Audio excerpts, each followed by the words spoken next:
In today's video, I'm going to teach you how to seamlessly integrate a Mailchimp subscriber pop-up form into your Squarespace website. This is a great way to grow your email list and engage with your audience more effectively. Let's dive in and walk through this process step by step. First, you'll want to log into your Mailchimp account. Once you're in, head over to the Audience section in the top navigation menu. Underneath that, click on Sign Up Forms. This area allows you to create and customize different types of forms that you can use to gather subscribers.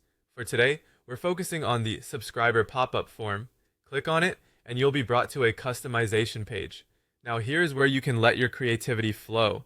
You'll have a variety of options for customizing the design and settings of your pop-up form. You can change the colors, text, and even add images to match the aesthetic of your website. Take your time here to ensure the form aligns perfectly with your brand voice and look. Once you're satisfied with the design, save your settings. Next, Mailchimp will provide you with a JavaScript embed code, which you'll need to place the pop-up on your site. Copy this code carefully, as this is the key element that will link your pop-up form to your Squarespace website.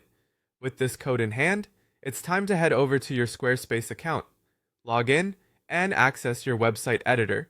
This is where you'll integrate your Mailchimp pop-up form into your site. Choose the page or section of your website where you want the pop-up to appear. Once you've made your decision, you'll want to add a new block. Squarespace uses a simple drag and drop interface, which makes this step straightforward. Look for the code block among your options and add it to your desired location on the page. Now paste the JavaScript embed code you copied from Mailchimp into this code block. Make sure you've pasted it accurately and then save your changes. Saving is crucial because it ensures that all your hard work in setting up the form won't be lost. The final step in our process is to publish your site.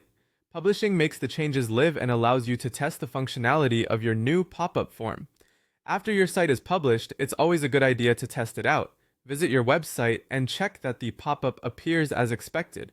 Also, ensure that it functions properly by attempting to sign up with a test email. This testing phase helps confirm that subscribers will have a seamless experience when they sign up through your form, and that's it. By following these steps, you've successfully added a Mailchimp subscriber pop-up form to your Squarespace website. This powerful combination allows you to efficiently capture visitor information